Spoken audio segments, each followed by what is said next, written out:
আবারও কাতারে হামলার হুমকি ইসরায়েলের। দোহার পাশে দাঁড়িয়েছে বিভিন্ন দেশ। তেল আবিবের সাথে সম্পর্ক পুনর্বিবেচনার ঘোষণা কানাডার। এখনো থমথমে নেপালের পরিস্থিতি। প্রধানমন্ত্রী হিসেবে সাবেক প্রধান বিচারপতি সুশীলা কার্কির নাম প্রস্তাব জেনজি প্রতিনিধিদের।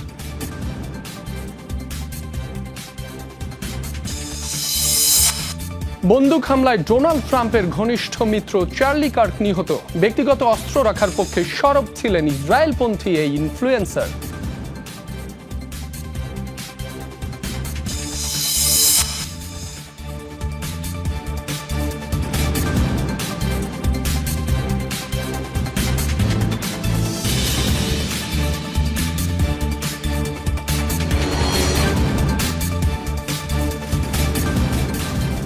এতক্ষণ শিরোনামগুলো দেখছিলেন, আপনাদের সাথে আছি মাসুম রাব্বি। দোহায় হামলার পর এবার কাতারকে সরাসরি হুমকি দিল ইসরায়েল। হামাস নেতাদের বহিষ্কার না করলে আবারও দেশটিতে অভিযান চালানো হবে। সতর্ক করলেন ইসরায়েলের প্রধানমন্ত্রী বেনিয়ামিন নেতানিয়াহু। যে দেশই হামাসকে আশ্রয় দেবে সেখানেই খুঁজে খুঁজে হত্যা করা হবে শীর্ষ নেতাদের, দিয়েছেন এমন হুঁশিয়ারিও। এদিকে ইসরায়েলি হামলার সম্মিলিত জবাব চায় কাতার। কোনোরকম সতর্কবার্তা ছাড়াই মঙ্গলবার কাতারের রাজধানী দোহায় হামলা চালায় ইসরায়েল। টার্গেট করা হয় শীর্ষ হামাস নেতাদের। নিয়মনীতির তোয়াক্কা না করে কাতারে হামলার পরও ক্ষান্ত হয়নি তেল আবিব। দোহার প্রতি উল্টো হুমকি দিয়েছেন ইসরায়েলি প্রধানমন্ত্রী বেনিয়ামিন নেতানিয়াহু। জানিয়েছেন হামাস নেতাদের দেশ থেকে বহিষ্কার না করলে আবারও হামলার শিকার হতে হবে দেশটিকে। ৭ অক্টোবরের গণহত্যার সাথে জড়িত সকল সন্ত্রাসী মূল হোতাদের কাতার নিরাপদে আশ্রয় দেয়, অর্থায়ন করে এবং বিলাসবহুল প্রাসাদে থাকার সুযোগ দেয়। কাতার সহ সন্ত্রাসীদের আশ্রয়দাতা সব দেশকে বলছি, হয় তাদের বহিষ্কার করুন অথবা বিচারের আওতায় আনুন। আপনারা করতে না পারলে আমরা করব। এদিকে ইসরায়েলকে জবাব দিতে আরব দেশগুলোর সমন্বিত পদক্ষেপ চায় কাতার। ধারণা করা হচ্ছে আসন্ন আরব ইসলামিক সামিটেই আসতে পারে নতুন কোনো সিদ্ধান্তের ঘোষণা। এই অঞ্চল থেকে একটি জবাব আসবে, সেটি এরই মধ্যে আঞ্চলিক সহযোগীদের সাথে পরামর্শ এবং আলোচনাধীন রয়েছে। এমন অর্থপূর্ণ কোনো পদক্ষেপ আশা করছি যা ইসরায়েলকে এই আগ্রাসন থেকে বিরত রাখবে। কাতার, ইরান, তুরস্ক সহ হামাস নেতাদের আশ্রয় দিয়েছে বেশ কয়েকটি দেশ। অনিক রহমান, যমুনা নিউজ। কাতারে হামলার জেরে ইসরায়েলের বিরুদ্ধে একাট্টা হয়ে কড়া বার্তা দিল প্রভাবশালী একাধিক দেশ। তেল আবিবের সাথে সম্পর্ক পুনর্বিবেচনার কথা ভাবছে কানাডা। অন্য দেশের সার্বভৌমত্ব লঙ্ঘনের তীব্র নিন্দা জানিয়েছে আরব দেশ জর্ডান। উদ্বেগ প্রকাশ করেছে ইউরোপীয় দেশ ক্রোয়েশিয়া। নেতানিয়াহু প্রশাসনকে দমাতে আন্তর্জাতিক পদক্ষেপের আহ্বান জানিয়েছে সৌদি আরবও। ৭২ ঘণ্টায় ৬ দেশে আগ্রাসন চালিয়েছে ইসরায়েল। মধ্যপ্রাচ্যে যুক্তরাষ্ট্রের মিত্র কাতারে বিমান হামলার মধ্য দিয়ে বিশ্বজুড়ে রীতিমতো নিন্দার ঝড় তুলেছে ইসরায়েল। উপসাগরীয় দেশটিতে প্রথমবারের মতো অভিযান পরিচালনা করেছে আইডিএফ, যারা দীর্ঘদিন ধরে হামাসের সাথে তেল আবিবের সমঝোতায় মধ্যস্থতা করে আসছে। কাতারে হামলার ঘটনাকে অগ্রহণযোগ্য মনে করছে কানাডা। তেল আবিবের সাথে সম্পর্ক পুনর্বিবেচনার সিদ্ধান্ত নিয়েছে অটোয়া। ফিলিস্তিনকে স্বীকৃতি দেওয়ার সিদ্ধান্তে অটল থাকার কথাও জানিয়েছে কার্নি প্রশাসন। আমরা ইসরায়েলের সাথে সম্পর্ক পুনর্মূল্যায়ন করছি। অবশ্যই কাতারে যে হামলা করা হয়েছে তা অগ্রহণযোগ্য। এটা তাদের আকাশসীমা লঙ্ঘন। কাতার যখন শান্তি প্রতিষ্ঠার চেষ্টা করছিল তখন প্রাণহানি ঘটল। কানাডা মধ্যপ্রাচ্যের শান্তির জন্য কাজ করছে। ইসরায়েলকে আগ্রাসী আখ্যা দিয়ে তীব্র ক্ষোভ প্রকাশ করেছে জর্ডান। দাবি, অন্য রাষ্ট্রের সার্বভৌমত্বকে সম্মান করে না তেল আবিব। উদ্বেগ জানিয়েছে ইউরোপের আরেক দেশ ক্রোয়েশিয়া। এই হামলা প্রমাণ করে ইসরায়েল এখনো আগ্রাসন চালিয়ে যাচ্ছে। অন্য রাষ্ট্রের সার্বভৌমত্বের প্রতি তারা কোনো সম্মান দেখায় না। তেল আবিবের আগ্রাসী আচরণ দমনে এখন সময় বিশ্বের একসাথে কাজ করার। ইসরায়েলের সাম্প্রতিক কর্মকাণ্ড নিয়ে গভীরভাবে উদ্বিগ্ন। পরিস্থিতি নিবিড়ভাবে পর্যবেক্ষণ করছি, সহযোগীদের সঙ্গে যোগাযোগ করেছি। অন্যদিকে তেল আবিবের আগ্রাসন বন্ধে আন্তর্জাতিক সম্প্রদায়ের প্রতি জোরালো পদক্ষেপ নেওয়ার আহ্বান জানিয়েছেন সৌদি যুবরাজ মোহাম্মদ বিন সালমান। অনিক রহমান, যমুনা নিউজ। ইয়েমেনে ইসরায়েলের হামলায় প্রাণহানি বেড়ে দাঁড়িয়েছে ৩৫ জনে। এতে আহত হয়েছে আরো অন্তত ১৩১ জন। কাতারে হামাস নেতাদের ওপর হামলার একদিন পর স্থানীয় সময় বুধবার দেশটির রাজধানী সানা ও আল জাউফ এলাকায় বিমান হামলা চালায় আইডিএফ। এখনো ধ্বংসস্তূপের ভেতরে চলছে উদ্ধার কাজ। আইডিএফ এর দাবি, মিলিটারি ক্যাম্প, জ্বালানি স্থাপনা সহ হুতির বিভিন্ন সামরিক স্থাপনা ছিল তাদের হামলার লক্ষ্য। হুতির প্রতিরক্ষা মন্ত্রণালয় লক্ষ্য করেও হামলা চালানো হয়েছে। গাজায় আগ্রাসনের পাশাপাশি গত 2 বছরে ইয়েমেনেও বেশ কয়েকবার হামলা চালিয়েছে তেল আবিব।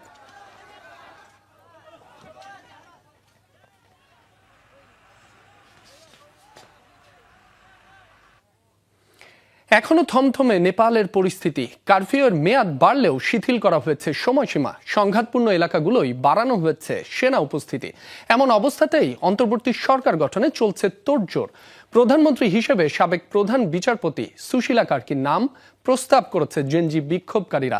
তরুণদের অনুরোধে সাড়াও দিয়েছেন আলোচিত এই আইনজীবী। দায়িত্ব পেলে দ্রুততম সময়ে নির্বাচন আয়োজন এবং নতুন নেতৃত্বের হাতে ক্ষমতা তুলে দেবেন বলে জানিয়েছেন সুশীলা। নেপালের রাজধানী কাঠমান্ডুর পথে পথে সেনা টহল, অন্যান্য শহরেও কড়াকড়ি। শিথিল করা হয়েছে কারফিউর সময়সীমা। সকালে 4 ও বিকেলে 2 ঘন্টার জন্য স্বাভাবিক চলাচলের সুযোগ পাবে বাসিন্দারা। লুটপাটের অভিযোগে আটক করা হয়েছে আরও বেশ কয়েকজনকে। দেশটির অন্তত 25টি কারাগার থেকে 15,000-এরও বেশি বন্দী পালিয়েছে বলে জানা গেছে। রামেচাপ কারাগার থেকে পালানোর সময় নিরাপত্তা বাহিনীর গুলিতে নিহত হয়েছে 5 বন্দী।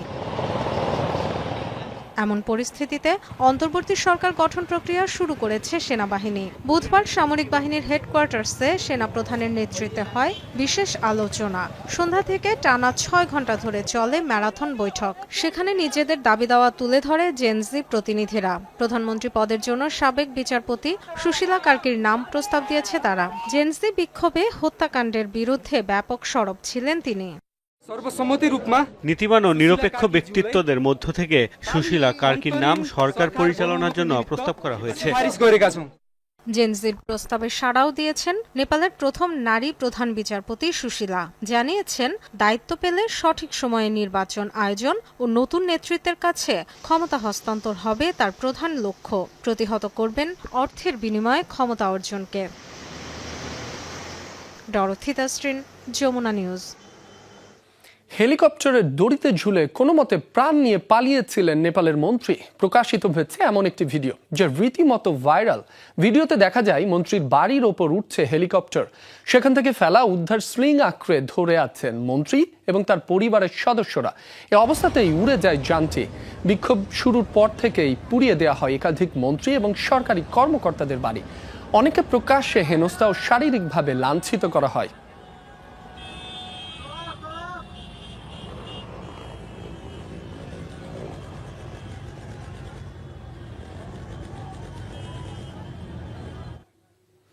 নেপালের সহিংসতা বিশৃঙ্খলার জেরে ব্যাপক ক্ষতিগ্রস্ত বাণিজ্য পরিস্থিতি। আটকে আছে ভারত নেপাল সীমান্ত দিয়ে পণ্য সরবরাহ। জেনজি বিক্ষোভের প্রভাবে উত্তেজনা ছড়িয়েছে যোগবাণী বিরাটনগর সীমান্তেও। মঙ্গলবার কাস্টমস ও রাজস্ব অফিস এবং সীমান্ত গেটে আগুন ধরিয়ে দিয়েছিল বিক্ষোভকারীরা। নিরাপত্তা ঝুঁকিতে বন্ধ রাখা হয় সবগুলো স্থলবন্দর। সীমান্তের 2 পাশে আটকা পড়ে আছে শত শত ট্রাক। বাণিজ্যিক ক্ষতির মুখে পড়েছে 2 দেশই।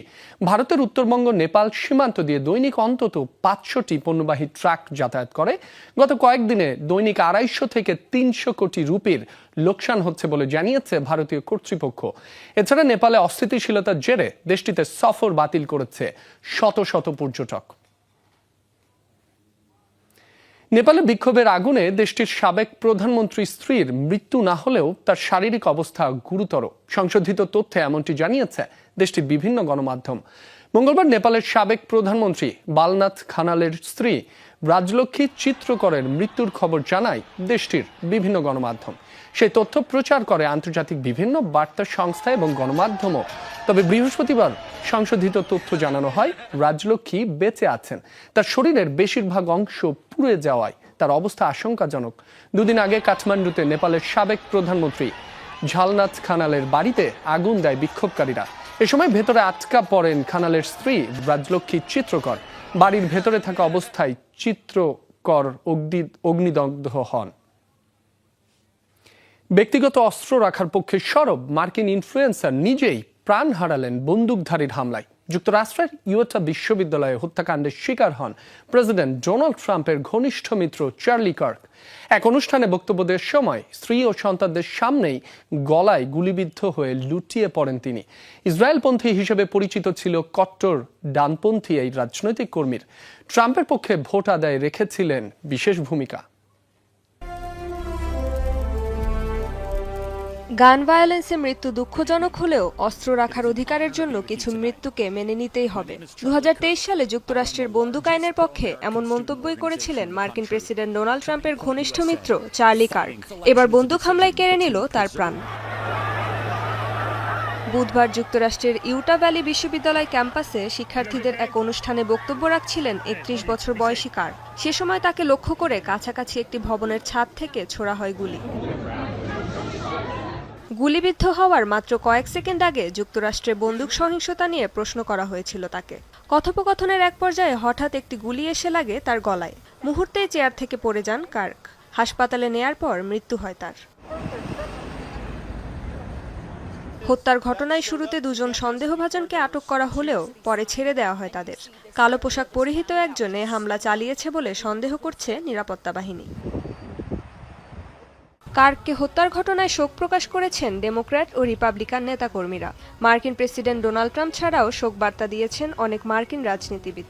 দুঃখ প্রকাশ করেছেন ইসরায়েলি প্রধানমন্ত্রী বেনিয়ামিন নেতানিয়াহুও। যুক্তরাষ্ট্রের ডানপন্থী রাজনৈতিক কর্মী হিসেবে বেশ আলোচিত ছিলেন কার্ক। খুব কম বয়সে প্রতিষ্ঠা করেন টার্নিং পয়েন্ট ইউএসএ নামের একটি সংগঠন। গত মার্কিন নির্বাচনে ট্রাম্পের পক্ষে তরুণ ভোটারদের সমর্থন আদায়ে রেখেছেন বিশেষ ভূমিকা। রেজবানা সাইমা, যমুনা নিউজ। কাতারে হামাস নেতাদের ওপর ইসরায়েলের হামলার প্রতিবাদে বিক্ষোভ হয়েছে পাকিস্তানে। বুধবার লাহোরে জামায়াতে ইসলামীর উদ্যোগে আয়োজিত হয় কর্মসূচিটি। এতে অংশ নেন পাকিস্তানের নানা শ্রেণী পেশার বিভিন্ন বয়সী মানুষ। ফিলিস্তিনের পতাকা হাতে নিয়ে যুক্তরাষ্ট্র ও ইসরায়েলের বিরুদ্ধে স্লোগান দেন বিক্ষোভকারীরা। হামাসের ওপর হামলায় তীব্র ক্ষোভ প্রকাশ করেন তারা। ইসরায়েলের হামলাকে অবৈধ আখ্যা দিয়ে তেল আবিবের বিরুদ্ধে যথোপযুক্ত ব্যবস্থা গ্রহণের দাবিও জানান আন্দোলনরতরা। পাশাপাশি হামলায় যারা ইসরায়েলকে সহায়তা করেছে তাদের প্রতিও নিন্দা জানানো হয়।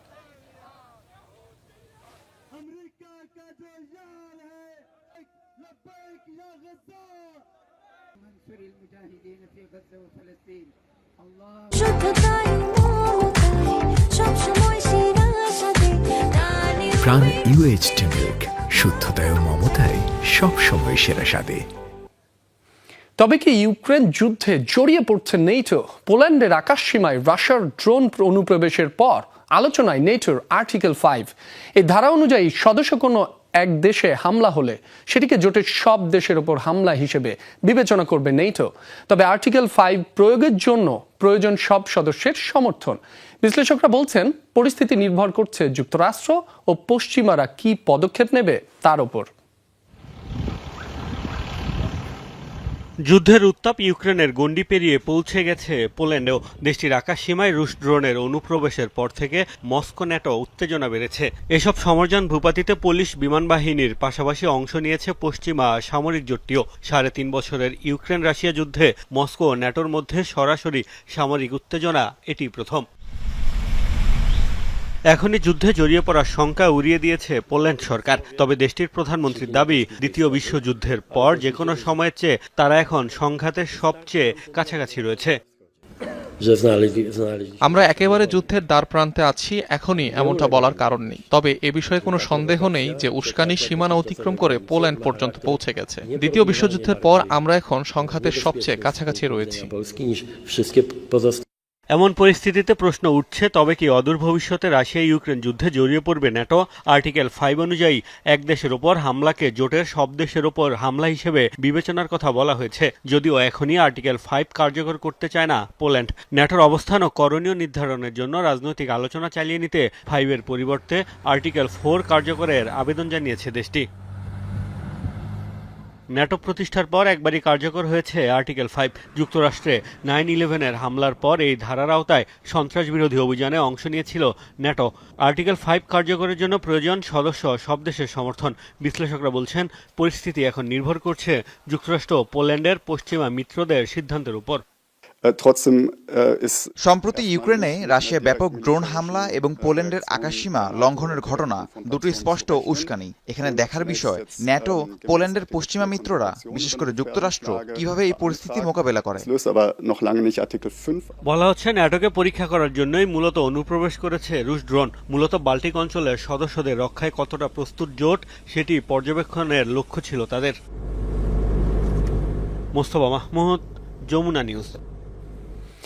মেক্সিকোর রাজধানীতে গ্যাস পরিবহনকারী ট্রাকে ভয়াবহ বিস্ফোরণে নিহত হয়েছে কমপক্ষে 3 জন, দগ্ধ ও আহত হয়েছে আরও অন্তত 70 জন। বুধবার মেক্সিকো সিটির দক্ষিণ পূর্বাঞ্চলীয় মহাসড়কে এই দুর্ঘটনা ঘটে। হঠাৎ নিয়ন্ত্রণ হারিয়ে উল্টে যায় ট্রাকটি, ঘটে বিস্ফোরণ, মুহূর্তেই ছড়িয়ে পড়ে আগুন, পুড়ে যায় অন্তত 30টি যানবাহন। ট্রাকটিতে প্রায় 50,000 লিটার গ্যাস ছিল। দীর্ঘ চেষ্টার পর নিয়ন্ত্রণে আসে আগুন, সরিয়ে নেওয়া হয়েছে দুর্ঘটনার শিকার ট্রাক ও গাড়িগুলো। হাসপাতালে চিকিৎসাধীন দগ্ধ ও আহতদের বেশ কয়েকজনের অবস্থা আশঙ্কাজনক, তাই প্রাণহানি বাড়বে বলে শঙ্কা রয়েছে। দুর্ঘটনার কারণ জানতে শুরু হয়েছে তদন্ত।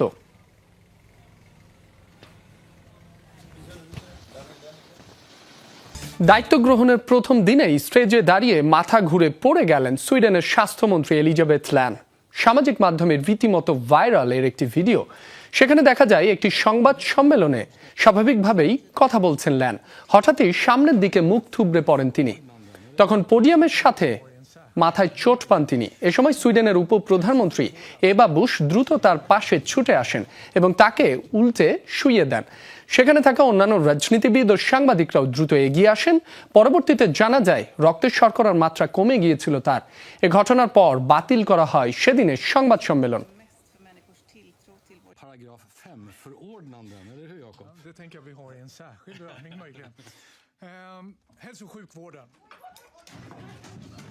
মার্কিন প্রযুক্তি প্রতিষ্ঠান অ্যাপল তাদের সবচেয়ে স্লিম ফোনের মডেল আইফোন এয়ার উন্মোচনের পর থেকেই আলোচনায় এর ডিজাইনার আবিদুর চৌধুরী। ছেলেবেলা থেকেই নতুন কিছু শেখা আর উদ্ভাবনে আগ্রহ লন্ডনে জন্ম নেয়া বাংলাদেশি বংশোদ্ভূত এ তরুণ শিক্ষা জীবনেই অর্জন করেছেন বিভিন্ন আন্তর্জাতিক পুরস্কার। গেল 7 বছর ধরে আবিদুর কাজ করছেন অ্যাপলের ইন্ডাস্ট্রিয়াল ডিজাইনার হিসেবে। Our intention was to make an iPhone that feels like a piece of the future. যুক্তরাষ্ট্রের ক্যালিফোর্নিয়ায় মঙ্গলবার উন্মোচিত হয়েছে মার্কিন প্রযুক্তি প্রতিষ্ঠান অ্যাপলের সবচেয়ে স্লিম ও টেকসই ফোন আইফোন এয়ার। এরপর থেকেই আলোচনায় যুগান্তকারী এই মডেলের ডিজাইনার আবিদুর চৌধুরী, যাকে বাংলাদেশি বংশোদ্ভূত বলে দাবি করছে একাধিক গণমাধ্যম। অ্যাপলের এই ইন্ডাস্ট্রিয়াল ডিজাইনারের জন্ম ও বেড়ে ওঠা লন্ডনে। ছোটবেলা থেকেই নতুন কিছু তৈরিতে আগ্রহী ছিলেন আবিদুর। সমস্যা সমাধান করা, নতুন কিছু শেখা আর উদ্ভাবনী কাজেই আনন্দ খুঁজে পান তিনি। যুক্তরাজ্যের লাভবারো ইউনিভার্সিটি থেকে প্রোডাক্ট ডিজাইন অ্যান্ড টেকনোলজি বিষয়ে স্নাতক সম্পন্ন করেন এই ডিজাইনার। শিক্ষা জীবনেই তিনি 3D hub student grant, James Tyson foundation বার্সারির মতো বৃত্তিসহ বিভিন্ন আন্তর্জাতিক পুরস্কার জিতে নেন, যা তাকে অন্যদের চেয়ে আলাদা করে তোলে। 2016 সালে তার উদ্ভাবনী প্লাগ অ্যান্ড প্লে ডিজাইন তাকে এনে দেয় মর্যাদাপূর্ণ রেড ডট ডিজাইন অ্যাওয়ার্ড। পড়াশোনা শেষে বিভিন্ন নামকরা প্রতিষ্ঠানে কাজ করেন স্বপ্নবাজ এ তরুণ।